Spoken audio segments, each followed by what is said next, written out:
Baik, Bismillahirrahmanirrahim. Assalamualaikum warahmatullahi wabarakatuh. Hai teman-teman, bertemu kembali bersama Bu Asti. Kali ini itu kita akan belajar materi Bahasa Indonesia. Hari ini, hari Rabu, tanggal 11 Agustus tahun 2021. Seperti biasa kita belajar kembali setelah bertemu di kemarin kita berlibur, seperti itu. Baik teman-teman, sebelum memulai kegiatan hari ini, kita awali dengan membaca basmalah bersama-sama. Bismillahirrohmanirrohim. Baik, materi kali ini Bu Asi akan menjelaskan di mata pelajaran Bahasa Indonesia. Materinya tentang teks laporan, dan ada dalam teks laporan itu terdapat ide pokok dan kesimpulan, serta bagaimana caranya membuat mind mapping seperti itu. Nanti hari ini akan kita bahas itu semua. Baik, untuk mempersingkat waktu, Bu Asti akan share screen ya, teman-teman.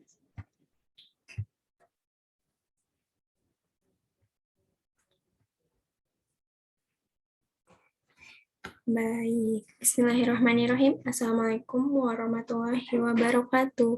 Kali ini, pada mata pelajaran Bahasa Indonesia, Bu Asti akan menjelaskan tentang teks laporan hasil pengamatan dan kesimpulan di level 6 Sekolah Dasar Kreatif Pak, hari Rabu tanggal 11 Agustus tahun 2021.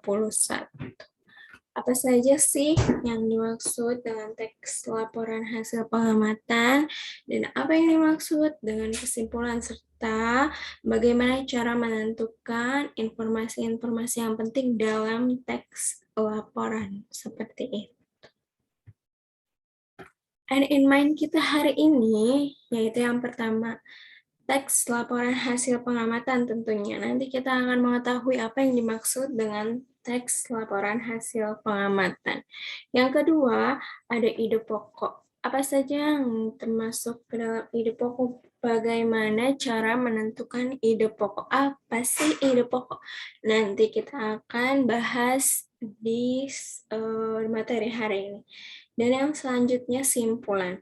Apa yang dimaksud dengan simpulan? Bagaimana cara menentukan simpulan? Apa hubungannya menentukan simpulan dengan mencari ide pokok seperti itu.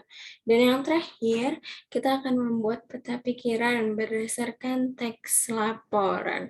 Ini adalah ini adalah end in mind yang akan kita dapatkan di hari ini. Yang akan kita bahas tentunya di hari ini. Kita lanjut ke materi yang pertama. Yang pertama, kita akan bahas tentang teks laporan hasil pengamatan. Apa itu teks laporan hasil pengamatan? Teks laporan hasil pengamatan adalah teks yang berisi informasi berdasarkan pengamatan yang sudah dilakukan. Misalnya, pengamatan tentang perkembangan hewan, tumbuhan, atau keadaan di lingkungan sekitar. Jadi, teks laporan itu pasti isinya tentang fakta-fakta ya, karena kita benar-benar menganalisis seperti itu, mencari tahu, mengamati informasi berdasarkan pengamatan yang dilakukan, itu yang dimaksud dengan teks laporan hasil pengamatan. Teks laporan hasil pengamatan isinya apa aja? Yang pertama, informasi umum, yaitu informasi yang disajikan secara menyeluruh. Yang kedua, ada kumpulan fakta-fakta. Seperti yang Bu Asti katakan tadi, jadi namanya juga teks laporan hasil pengamatan. Kita sudah mengamati, berarti itu isinya tentang fakta-fakta sesuai dengan apa yang sudah kita amati. Dan yang ketiga, itu ada simpulan. Simpulan pasti isinya tentang secara keseluruhan kita sudah mengamati apa saja sih. Itu isi-isi dari teks laporan hasil pengamatan. Yang pertama, ada informasi umum. Yang kedua, ada kumpulan fakta-fakta. Dan yang ketiga, ada simpulan. Dalam teks laporan hasil pengamatan juga terdapat ide pokok. Jadi, ketika kita menentukan teks laporan hasil pengamatan, ketika kita mencari apa yang kita amati, pasti terdapat ide pokok. Apa itu ide pokok? Ide pokok adalah gagasan utama atau masalah pokok yang dibahas dalam suatu paragraf. Itu yang dimaksud dengan ide pokok. Jadi ide pokok itu gagasan utama. Masalah apa yang dibahas dalam suatu paragraf. Jadi paragraf itu membahas apa sih? Itu yang dimaksud dengan ide pokok. Pada umumnya, dalam satu paragraf itu terdapat satu ide pokok. Jadi dalam satu paragraf pasti hanya memiliki satu. Itu pada umumnya. Jadi dalam satu paragraf dia hanya memiliki satu ide pokok. Seperti itu. Selanjutnya, ide pokok dalam teks laporan. Ide pokok dalam suatu paragraf dapat ditentukan dengan langkah-langkah berikut. Yang pertama, bacalah isi paragraf dengan seksama. Jadi, untuk menentukan ide pokok itu, teman-teman harus membaca paragrafnya itu dengan seksama. Jadi, benar-benar diteliti.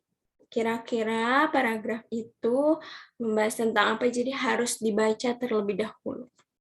Yang kedua, temukan kalimat utama dan kalimat penjelas.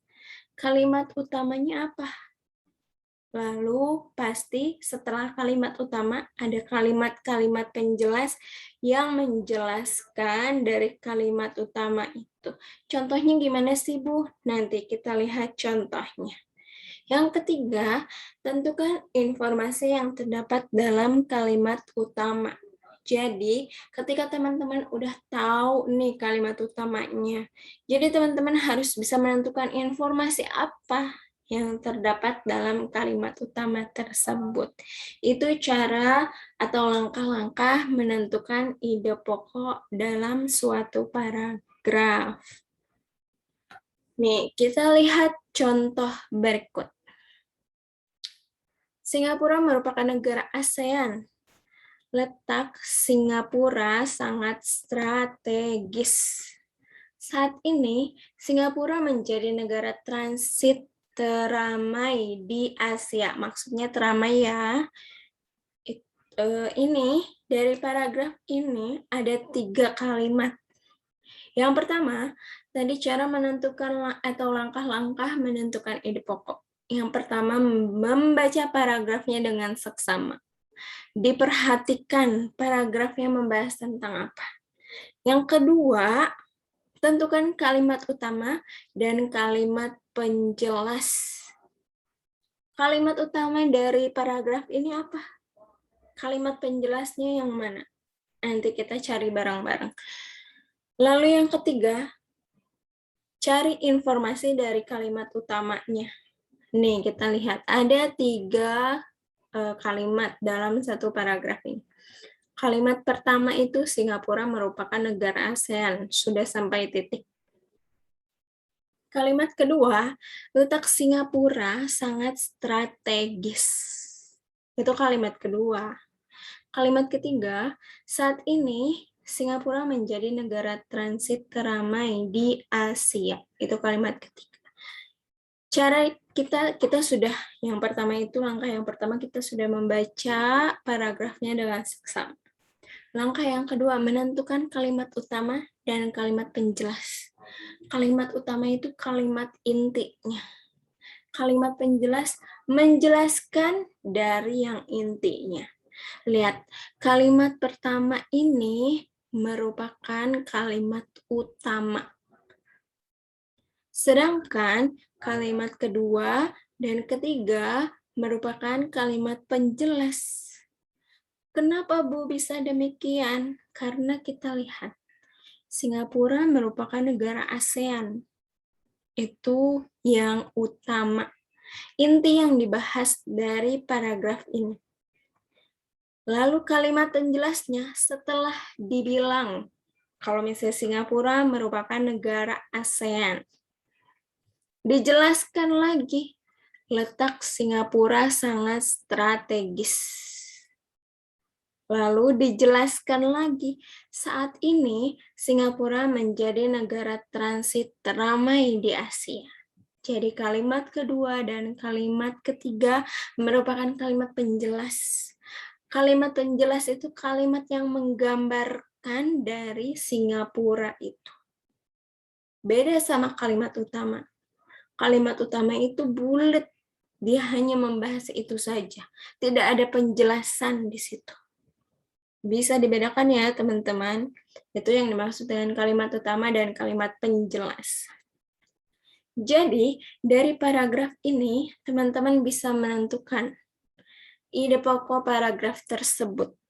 Ide pokok itu merupakan kalimat utama, gagasan utama yang dibahas dalam sebuah paragraf. Jadi sudah jelas. Ide pokok paragraf tersebut adalah yang di kalimat pertama, yaitu Singapura merupakan negara ASEAN. Itu contoh yang pertama. Sudah tergambar ya teman-teman, bagaimana cara menentukan ide pokok. Bu, aku masih ragu. Kita lihat contoh yang kedua. Ini contoh paragraf yang kedua. Kita menentukan masih belajar bagaimana menentukan ide pokok. Kita lihat paragrafnya.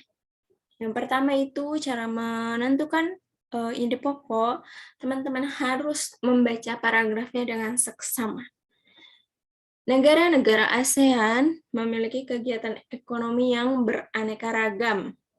Misalnya negara Myanmar dengan negara Vietnam yang memiliki perbedaan kegiatan ekonomi. Pertanian merupakan aktivitas ekonomi terpenting dan memberikan lebih dari sepertiga GNP Myanmar. Gara-gara bertani, tergantung keadaan setempat.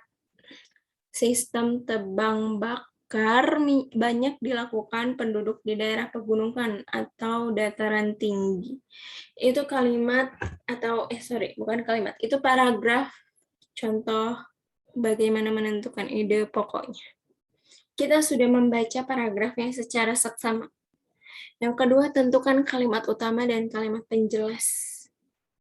Sudah jelas di sini, kalimat utama itu yang negara-negara ASEAN memiliki kegiatan ekonomi yang beraneka ragam. Dia bukan penjelas, tapi dia utama. Dia merupakan apa yang akan dibahas nanti dalam paragrafnya. Bisa dimengerti teman-teman? Jadi, ini merupakan kalimat utama. Lihat kalimat selanjutnya.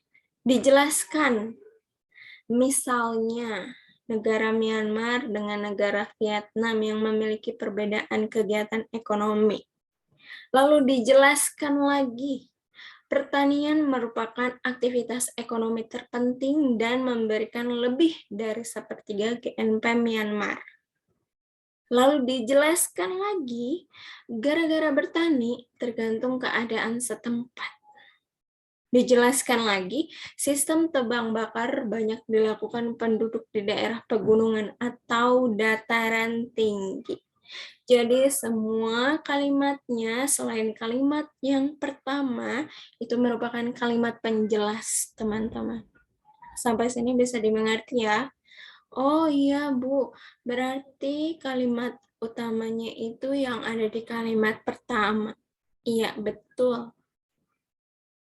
Jadi, kalau teman-teman sudah bisa membedakan kalimat utama dan kalimat penjelas, itu bisa dengan mudah teman-teman menentukan ide pokok paragrafnya. Berarti ide pokok paragraf tersebut adalah negara-negara ASEAN memiliki kegiatan ekonomi yang beraneka ragam. Itu merupakan ide pokoknya. Bu, aku masih sedikit bingung. Kita lihat contohnya lagi. Ini contoh yang ketiga. Pahami dengan seksama, perhatikan dengan seksama.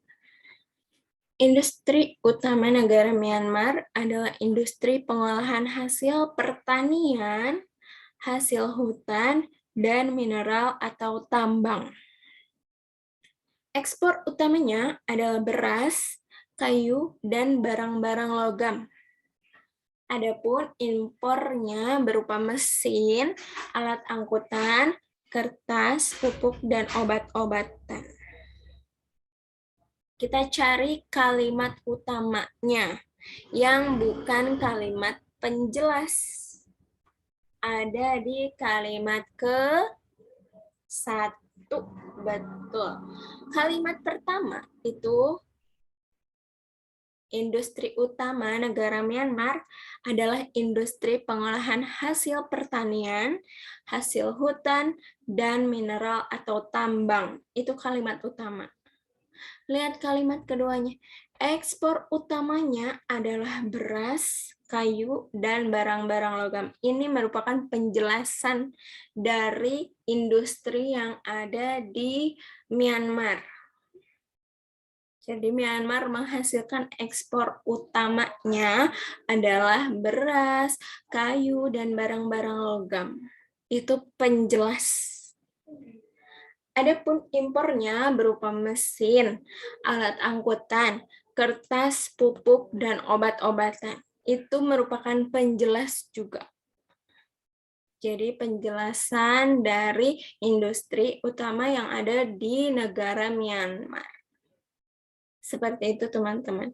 Jadi kalau misalnya udah ketemu kalimat utama, tentu teman-teman bisa menentukan ide pokok paragraf.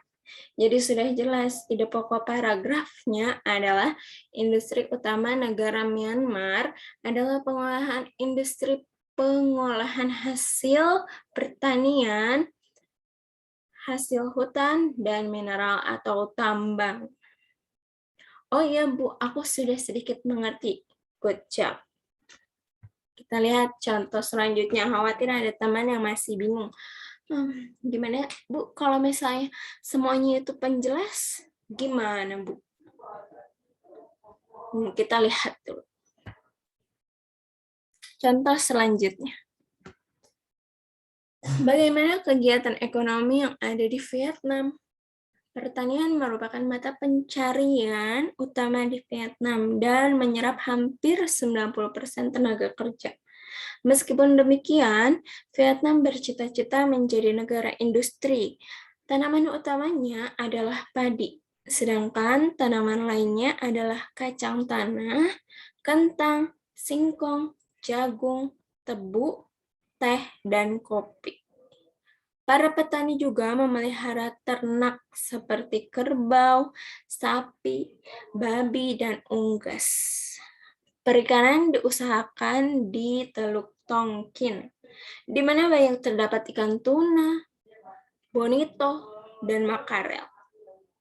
Perikanan air tawar diusahakan di kolam-kolam, di danau, terusan, dan sawah. Ini contoh yang ketiga. Mana yang termasuk ide pokok paragrafnya? Ide pokok paragrafnya tidak mungkin pertanyaan. Ide pokok itu tidak mungkin berupa pertanyaan. Dia pasti berupa pernyataan. Teman-teman harus bisa membedakan pernyataan dan pertanyaan. Kalau pertanyaan, pastilah namanya pertanyaan, ada tanda tanya di belakangnya. Tapi kalau pernyataan, tidak diakhiri dengan titik. Jadi kalimat utamanya di sini itu, yaitu pertanian merupakan mata pencarian utama di Vietnam dan menyerap hampir 90% tenaga kerja. Kenapa itu jadi kalimat utama, Bu? Karena kita lihat kalimat selanjutnya. Kalimat selanjutnya merupakan penjelas, teman-teman. Jadi penjelasan dari kalimat utama. Kenapa disebutkan pertanian merupakan mata pencaharian utama di Vietnam, itu dijelaskan di kalimat selanjutnya. Dijelaskanlah di kalimat selanjutnya. Meskipun demikian, Vietnam bercita-cita menjadi negara industri. Tanaman utamanya adalah padi, sedangkan tanaman lainnya adalah kacang tanah, kentang, singkong, jagung, tebu, teh, dan kopi. Itu juga dijelaskan. Selanjutnya, para petani juga memelihara ternak seperti kerbau, sapi, babi, dan unggas. Ini juga penjelas ya, teman-teman. Selanjutnya, perikanan diusahakan di Teluk Tongkin. Ini juga penjelasan atau informasi. Di mana banyak terdapat ikan tuna, bonito, dan makarel. Ini juga penjelas sama. Yang terakhir, perikanan air tawar diusahakan di kolam-kolam, di danau, terusan, dan sawah. Itu juga penjelasan dari kalimat utama. Seperti itu teman-teman. Jadi, ide pokok paragraf tersebut adalah pertanian merupakan mata pencarian utama di Vietnam dan menyerap hampir 90% tenaga kerja. Bisa dimengerti ya teman-teman? Udah ada 4 contoh bagaimana cara menentukan ide pokok. Insya Allah bisa dipahami ya. Selanjutnya kita lihat, Bu, kayak tadi pertanyaannya. Bu, gimana kalau misalnya semuanya itu kalimat penjelas? Bagaimana cara kita untuk menentukan ide pokoknya? Kita lihat. Kain-kain sisa atau kain perca bisa dibuat menjadi boneka atau tempat penyimpan serbaguna. Berbagai cara pembuatan boneka dari kain perca dapat dicari melalui internet. Kamu tidak akan kesulitan untuk membuat barang-barang dari kain perca tersebut. Ini semuanya itu dijelaskan kain-kain sisa atau kain perca bisa dibuat menjadi boneka atau tempat penyimpanan serbaguna. Itu penjelasan. Berbagai cara pembuatan boneka dari kain perca dapat dicari melalui internet. Itu juga penjelasan. Kamu tidak akan kesulitan untuk membuat barang-barang dari kain perca tersebut. Itu juga penjelasan. Ini semuanya penjelasan. Di mana kalimat utamanya? Kita bisa menentukan ide pokoknya ketika kita sudah mencari tahu semuanya. Jadi yang dibahas atau yang dijelaskan dari kalimat pertama, kalimat kedua, dan kalimat ketiga itu adalah manfaat daur ulang kain perca. Betul tidak? Bagaimana Bu pembuktiannya? Lihat. Kain-kain sisa atau kain perca bisa dibuat menjadi boneka atau tempat penyimpanan serbaguna. Itu merupakan manfaat, bukan? Sip, good job, betul. Itu merupakan manfaat. Berarti manfaat daur ulang kain perca. Oh, seperti itu. Ya, betul, seperti itu. Mudah bukan cara mencari ide pokok? Mudah jika kita benar-benar bisa memperhatikan paragraf dengan seksama. Itu tadi ide pokok. Selanjutnya, yang akan kita bahas itu adalah simpulan teks laporan. Diingat-ingat nih ya teman-teman. Simpulan adalah ikhtisar akhir dari suatu teks. Jadi simpulan itu adalah intinya dari suatu teks. Teks itu membahas tentang apa? Kalau tadi ide pokok hanya satu paragraf. Tapi kalau simpulan bisa menyimpulkan dari banyak paragraf dijadikan menjadi satu. Oke, bisa dipahami teman-teman? Kalau misalnya kita mencari kesimpulan, itu kita harus baca dari paragraf 1 sampai dengan paragraf yang terakhir. Kalau misalnya kita menentukan, berbeda jika kita menentukan ide pokok. Ide pokok kita hanya membaca dari paragraf yang pertama saja. Seperti itu. Berikut langkah-langkah membuat simpulan. Yang pertama, bacalah teks secara keseluruhan. Dibaca teksnya secara keseluruhan untuk menentukan simpulan. Yang kedua, temukan informasi penting yang terdapat dalam teks. Jadi dicari informasi pentingnya apa? Apa yang dibahas dari teks tersebut? Intinya teks tersebut membahas apa? Itu yang dimaksud dengan temukan informasi penting. Yang ketiga, Hubungkan semua informasi yang kamu peroleh menjadi satu pernyataan akhir. Ini jika didapatkan beberapa paragraf dalam teksnya. Tapi kalau dalam satu paragraf, teman-teman menentukannya apa saja yang dibahas dari teks tersebut. Poin-poin pentingnya seperti itu. Itu cara menentukan simpulan. Kita lihat bagaimana cara menentukannya. Contoh menentukan simpulan dalam teks baca. Kita lihat contoh bagaimana menentukan simpulan dari teks bacaan. Buat saya ambil teks dari teks yang teman-teman sudah temukan ide pokoknya tadi. Judulnya Aktivitas Ekonomi Myanmar dan Vietnam. Paragrafnya ada 3. Teman-teman harus baca dengan seksama. Kita baca bersama-sama ya. Negara-negara ASEAN memiliki kegiatan ekonomi yang beraneka ragam. Misalnya negara Myanmar dengan negara Vietnam yang memiliki perbedaan kegiatan ekonomi. Pertanian merupakan aktivitas ekonomi terpenting dan memberikan lebih dari sepertiga GNP Myanmar. Gara-gara bertani bergantung kepada keadaan setempat. Sistem tebang bakar banyak dilakukan penduduk di daerah pegunungan atau dataran tinggi. Industri utama negara Myanmar adalah industri pengolahan hasil pertanian, hasil hutan, dan mineral tambang. Ekspor utamanya adalah beras, kayu, dan barang-barang logam. Adapun impornya berupa mesin, alat angkutan, kertas, pupuk, dan obat-obatan.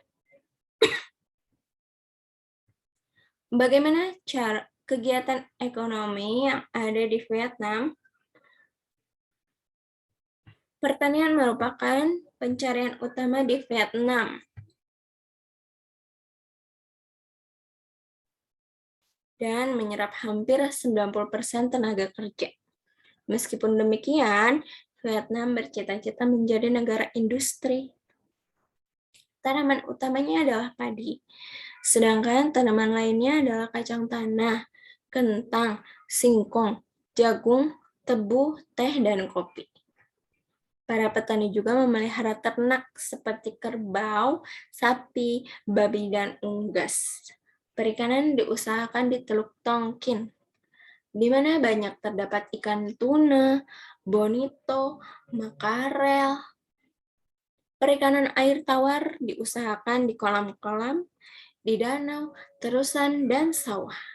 Nah, kalau misalnya teman-teman udah baca ketiga paragrafnya, teman-teman tentukan ide pokok dari setiap paragrafnya. Tadi kita sudah menentukan nih ide pokoknya, berarti sudah ketemu ide pokoknya. Ide pokok paragraf pertama, itu negara-negara ASEAN memiliki kegiatan ekonomi yang beraneka ragam. Ide pokok paragraf kedua, industri utama negara Myanmar adalah industri pengolahan hasil pertanian, hasil hutan, dan mineral atau tambang. Ide pokok paragraf ketiga adalah pertanian merupakan mata pencarian utama di Vietnam dan menyerap hampir 90% tenaga kerja.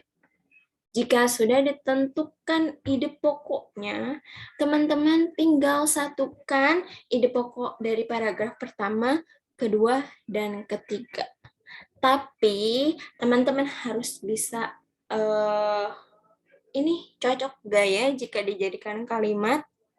Kalau misalnya butuh tambahan kalimat, bisa teman-teman ambil dari paragrafnya. Dilihat, kita masukkan semua ide pokoknya. Negara-negara ASEAN memiliki kegiatan ekonomi yang beraneka ragam. Tapi karena di sini hanya membahas ekonomi Myanmar dan Vietnam, maka kita harus mencantumkan atau menuliskan negara apa saja yang lagi dibahas di teks. Misalnya negara Myanmar dengan negara Vietnam yang memiliki kegiatan ekonomi. Itu tambahan kalimatnya. Lalu masukkan ide pokok paragraf kedua.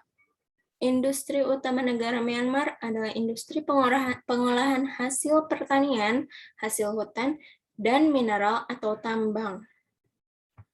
Kita kasih kalimat penghubung untuk menghubungkan yang ide pokok paragraf kedua dan ide pokok paragraf ketiga. Menggunakan kata sedangkan. Sedangkan pertanian merupakan mata pencarian utama di Vietnam dan menyerap hampir 90% tenaga kerja. Itu simpulan dari teks yang teman-teman sudah baca. Mudah bukan? Wah, Bu, segitu banyak teksnya disimpulkan dengan sedemikian. Iya, betul, teman-teman. Jadi, cara menyimpulkan itu dicari tahu informasi penting dalam setiap paragrafnya atau dalam teks yang kita mau simpulkan. Setelah itu disatukan menjadi menjadi satu paragraf, tapi paragrafnya yang padu atau yang nyambung. Jangan sampai ketika disimpulkan menjadi paragrafnya nggak nyambung. Jadi harus disambungkan, harus nyambung. Nggak boleh asal-asalan. Kayak tadi, kalau misalnya Bu Asi tidak menggunakan kata sedangkan, itu dia terus-terusan aja monoton. Nggak ada perbedaannya. Jadi menggunakan kata sambung untuk menghubungkannya. Jadi nyambung, jadi padu. Padu itu nyambung. Seperti itu ya teman-teman, itu cara menentukan simpulan dan pengertian simpulan. Kita lanjut ke yang terakhir. Kalimat yang terakhir. Materi yang terakhir yang akan kita bahas adalah membuat peta pikiran berdasarkan ide pokok. Bu, peta pikiran apa? Peta pikiran mind mapping yang sudah pernah atau mungkin sering kita pelajari. Peta pikiran itu mind mapping. Bagaimana cara menuliskan mind mapping berdasarkan ide pokok laporan? Berdasarkan ide pokok yang ditemukan dalam sebuah laporan, kita dapat membuat peta pikiran. Langkah-langkah membuat peta pikiran berdasarkan ide pokok adalah sebagai berikut. Yang pertama, membaca laporan atau teks dengan seksama. Ya sama, namanya pelajaran bahasa Indonesia pasti kita ketemu lagi sama teks yang sebegitu banyaknya mungkin. Karena kita harus meneliti, mengamati. Yang pertama, membaca laporan atau teks dengan seksama. Yang kedua, mencatat setiap kata kunci yang terdapat dalam laporan atau teks. Dan yang terakhir, membuat daftar ide pokok setiap paragraf. Itu cara membuat peta pikiran berdasarkan ide pokok. Jadi teman-teman harus membaca dulu teksnya. Setelah itu mencatat setiap kata kuncinya. Dicatat apa aja yang dibahas setiap paragraf. Atau jika teman-teman sudah menentukan ide pokoknya, itu lebih bagus. Lalu setelah ketemu atau sudah mencatat setiap kata kunci atau ide pokoknya, baru teman-teman membuat daftar ide pokok setiap paragraf. Seperti itu teman-teman, itu cara membuat peta pikiran berdasarkan ide pokok. Ini contoh peta pikiran mind map.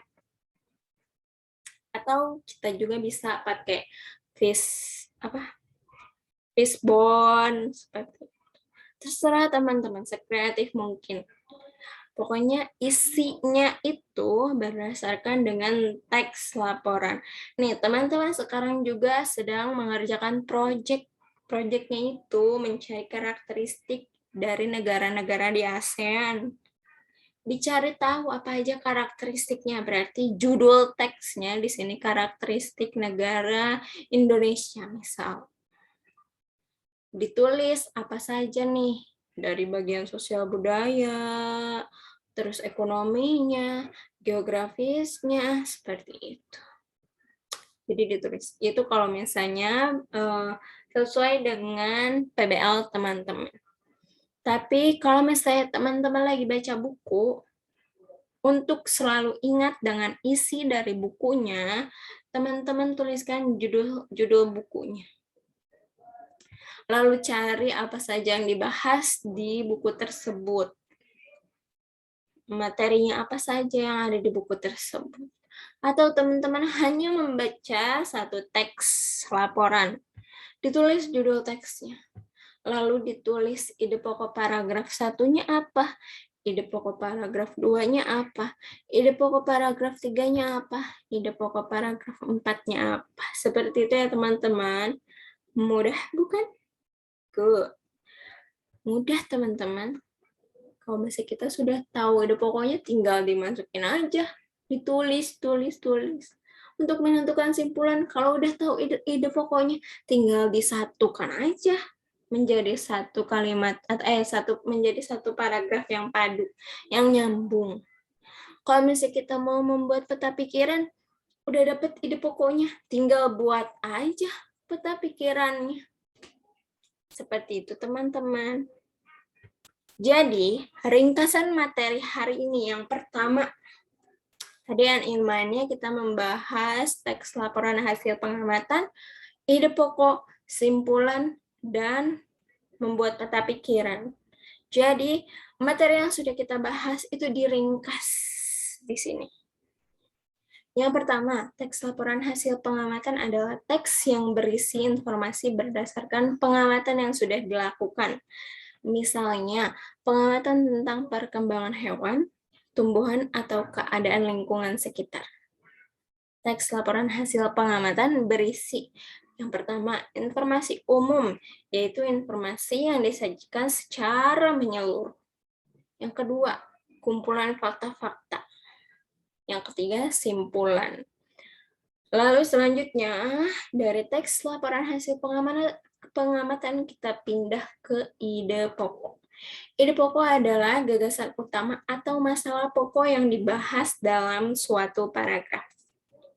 Ide pokok dalam suatu paragraf dapat ditentukan dengan langkah-langkah berikut. Yang pertama, bacalah isi paragraf dengan seksama. Yang kedua, temukan kalimat utama dan kalimat penjelas. Yang ketiga, tentukan informasi yang terdapat dalam kalimat utama. Itu ide pokok. Dari materi ide pokok, kita pindah lagi ke simpulan. Simpulan adalah ikhtisar akhir dari suatu teks. Berikut langkah-langkah membuat simpulan. Yang pertama, bacalah teks secara keseluruhan. Yang kedua, temukan informasi penting yang terdapat dalam teks. Yang ketiga, hubungkan semua informasi yang kamu peroleh menjadi satu pernyataan akhir. Itu simpulan. Sudah teks laporan hasil pengamatan and in mind kita selesai. Oh, kita sudah tahu nih apa yang dimaksud dengan teks laporan hasil pengamatan dan apa saja isinya. Lalu kita belajar ide pokok. Apa yang dimaksud dengan ide pokok dan bagaimana langkah-langkah menentukan ide pokok. Serta kita sudah tahu contoh dan cara menentukan ide pokok. Alhamdulillah. Lalu kita ke kesimpulan. Di simpulan kita juga sudah belajar menentukan simpulan. Apa yang dimaksud dengan simpulan. Dan yang terakhir, membuat peta pikiran berdasarkan ide pokok laporan. Berdasarkan ide pokok yang ditemukan dalam sebuah laporan, kita dapat membuat peta pikiran. Langkah-langkah membuat peta pikiran berdasarkan ide pokok adalah sebagai berikut. Yang pertama, membaca laporan atau teks dengan seksama. Yang kedua, mencatat setiap kata kunci yang terdapat dalam laporan atau teks. Dan yang ketiga, membuat daftar ide pokok setiap paragraf. Itu tentang membuat peta pikiran berdasarkan ide pokok laporan.